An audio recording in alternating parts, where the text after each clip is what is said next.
Well, it's like the experiences you've had of like moving place, learning new languages, new culture, all that kind of stuff. Like it's forced you to have to think through those things more than I've had to, because I've lived in Australia my whole life. Yes, I've gone traveling. So you get a little. So I think traveling is good because you get that little exposure to what you've had to experience for years now. Yeah. You get a little kind of taste of what it's like. But for me, like I live in Australia. I don't have that kind of cultural differences to have to negotiate.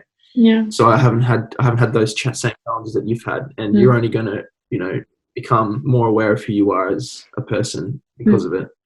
And yeah, I think it's only a good thing. Yeah. Yeah. I wonder as well whether some people like aren't just genuinely just aren't as introspective, so they don't have the same issues with finding who they are. Do you know what I mean? They just are what they are, and they just accept that, and it's never a second thought about it.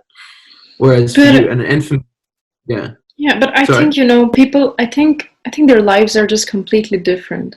I used to think that way. Like I used to think that how can they do that? But I realized to accept that they just have very different experiences. For example, the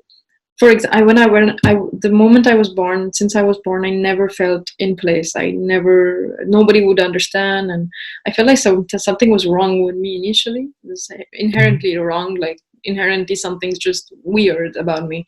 And how you get to know yourself, how you develop your own image of self, is how other people see you. And there in school, ever since I was small, people would just say horrible things about me, which I don't want to talk about right now, but it was just horrible. So I created this horrible image of myself. And all of a sudden you meet people who see you completely differently, and you see yourself completely differently. And that's a lovely experience. But that's me. And I realized not everybody has to go through that. I had to go through that, and that's okay. But a lot of people are born there and they just feel great there, wherever they're born. And that's okay. Not everybody needs to go around trying to find a place where they feel home because they were born where they feel home. So that's good, I think. So I stopped trying to ask that. I mean, I'm lucky to be able to have found a home, because I know there are people who don't feel they belong there in a specific place, and that they can never go around and find a different concept of the same definition of home. So, yeah. But I think I'm so glad it's worked out so well. What? I'm just so glad that it's worked out for you so well. Yeah, me too. I remember when we met, you'd only moved to France for a few months, I think. Oh, that's true. I moved in September, and we met in 4 months later. December. Yeah, so it's 4 months. Wow. 3 months later, really. So. Oh yeah. You hadn't really had much time there, and so I think at that point you were 4 months later.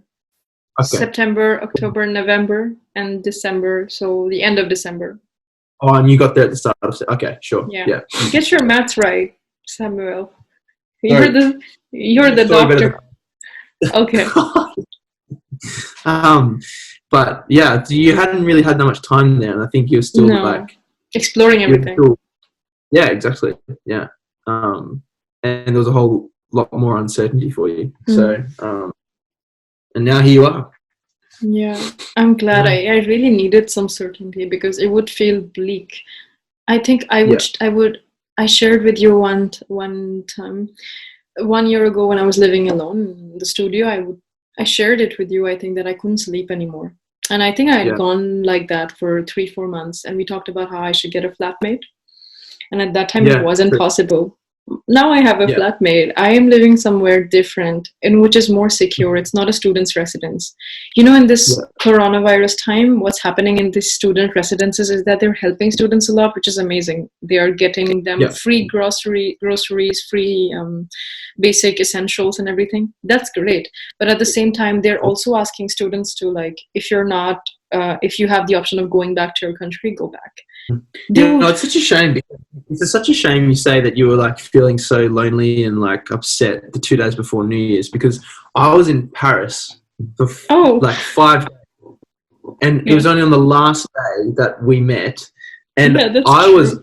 alone. I was alone for those whole 5 days. I was just walking around Paris, like just looking at stuff, That's a and last day curse. I would always meet like I would always meet kindred souls like for one day, and you had a yeah, and bus the next night. I think I know. I had a bus like 4 hours later. it was, Damn it! but it was it's okay. I'm so glad we got to spend the. I mean, we got to meet. I mean, that's pretty cool already. And Yeah, even if it was and last minute, mm, we are still in touch. So that's a great thing. yeah, I feel like as well, just even having that short amount of time, like amplified the time. You know what I mean? Like amplified that time. Like when I think about key moments in my life, like it feels like time slows down for those periods and then it goes back to normal, It's true. like you jam in Mm, a whole bunch more of experience into those little moments, and then there's just those in between bits before you get to the next really key moment. I don't know. that's true. So I love the way you put it. You should write more, really. Yeah.